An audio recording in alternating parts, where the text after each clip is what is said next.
किस्मत पे इतवार किसको है, किस्मत पे इतवार किसको है, मिल जाए खुशी तो इनकार किसको है। कुछ मजबूरियां हैं मेरे जिंदगी में यार, कुछ मजबूरियां हैं मेरे जिंदगी में यार, वरना जुदाई से प्यार किसको है, वरना जुदाई से प्यार किसको है। कल के सोना सगाई बुत हम के भुलाई,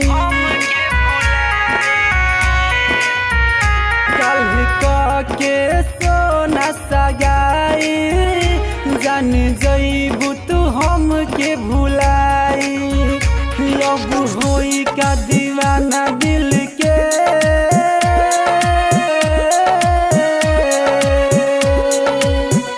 अब होई का दीवाना दिल के, तू तो अपनों से भइल पराई। कल के सोना सगाई जान जईबू तू हम के भुलाई। जिंदगी जीने के लिए सांस से बढ़कर कुछ नहीं होता, जिंदगी जीने के लिए सांस से बढ़कर और कुछ नहीं होता। जरा गौर से सुनना मेरे यार, प्यार के लिए विश्वास से बढ़कर और कुछ नहीं होता, और कुछ नहीं होता। होला का मोहब्बत प्यार करे के, तू ही तो हम के सिखैलू, तू ही तो हम के सिखैलू।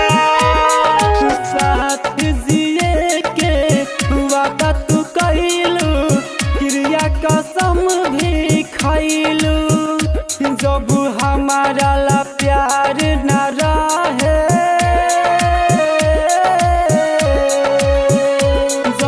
हमारा ला प्यार न रहे, तो दिलवा तू कहे लगाई। कल के सोना सगाई जान जईबू तू हम के भुलाई।